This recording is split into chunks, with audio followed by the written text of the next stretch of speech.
एक समय था जब पूरे उत्तर प्रदेश में बाहुबली और माफिया डॉन की तूती बोलती थी। गाजीपुर, मऊ, वाराणसी समेत कई जिलों में मुख्तार अंसारी का असर होता था, तो प्रयागराज के आसपास के इलाकों में अतीक अहमद और उसके भाई अशरफ का हत्या, रंगदारी, कब्जा और अपहरण जैसे मामले एक उद्योग बन गए थे।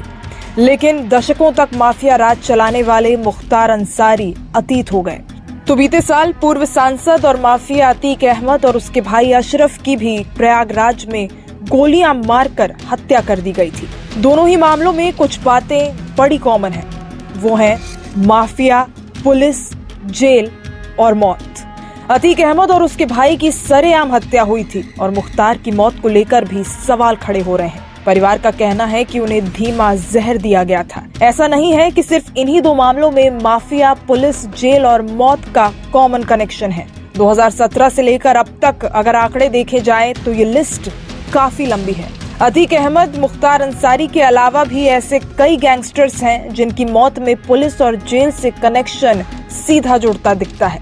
सबसे पहले बात कर लेते हैं मुख्तार अंसारी की। मुख्तार अंसारी की मौत के साथ ही गाजीपुर समेत कई जिलों में प्रभाव रखने वाले माफिया का अंत हो गया। भाजपा एमएलसी कृष्णानंद राय हत्याकांड में मुख्तार अंसारी का नाम सामने आया था और इस मामले में उन्हें दोषी भी ठहराया गया था।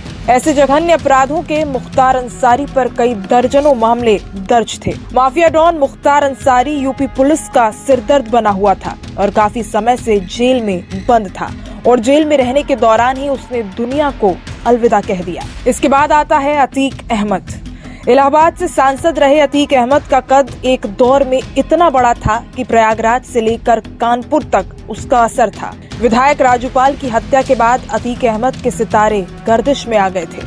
फिर बीते साल ही जब राजूपाल हत्याकांड के गवाह रहे उमेश पाल का मर्डर हुआ तो चर्चाएं फिर से तेज हो गई। अंत में 15 अप्रैल 2023 को अतीक अहमद को पुलिस सुरक्षा में ही 3 बदमाशों ने गोली मारकर उसकी हत्या कर दी। उसके बाद आता है मुन्ना बजरंगी। मुन्ना बजरंगी की भी बागपत की जेल में जुलाई 2018 में हत्या हो गई थी। उसकी हत्या में गैंगस्टर सुनील राठी का नाम सामने आया था। बड़ी बात यह है कि मुन्ना बजरंगी भी मुख्तार अंसारी गैंग का ही सदस्य था। शुरुआती दिनों में कालीन बुनने का काम करने वाले मुन्ना बजरंगी ने बनारस में सराफा व्यापारी की दिन दहाड़े गोली मारकर हत्या कर दी थी।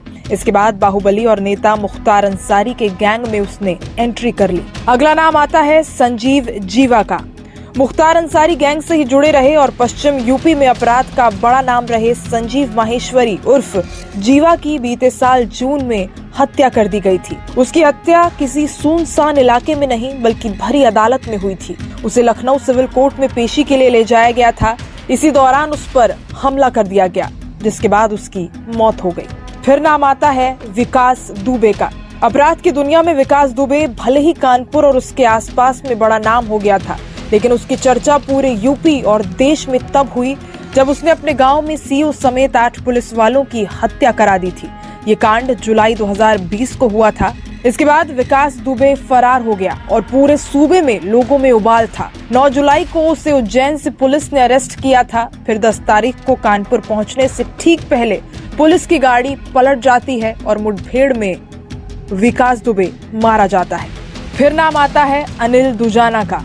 अनिल दुजाना का खौफ बुलंदशहर, नोएडा जैसे यूपी के पश्चिमी इलाकों में था। बीते साल मई में यूपी एसटीएफ ने उसे मार गिराया था। गैंगस्टर दुजाना पर दर्ज 62 मामलों में 18 मर्डर समेत रंगदारी, लूटपाट, जमीन पर कब्जा छुड़वाना और आर्म्स एक्ट जैसे गंभीर मामले शामिल हैं। उस पर रासुका और गैंगस्टर एक्ट भी लगे थे। अंत में नाम आता है गौरी यादव का। उदयभान यादव उर्फ गौरी यादव का नाम भले ही ज्यादा चर्चित नहीं था, लेकिन यूपी और एमपी के बुंदेलखंड इलाके में उसका खौफ था। 5 लाख रुपए के इनामी बदमाश को बीते साल चित्रकूट में मार गिराया गया था। चित्रकूट, मणिकपुर, सतना जैसे इलाकों में वो बड़ा ही एक्टिव था। यही नहीं, एक दौर में कुख्यात रहे डकैत ददुआ के साथ भी वो काम कर चुका था। हंगामा टाइम्स की तमाम खबरों को देखने के लिए हंगामा टाइम्स को सब्सक्राइब कर लीजिए और बेल आइकन दबा लीजिए। अगर आपको ये वीडियो अच्छा लगा हो तो लाइक बटन प्रेस कर अपनी प्रतिक्रिया हमारे कमेंट बॉक्स में देना मत भूलें।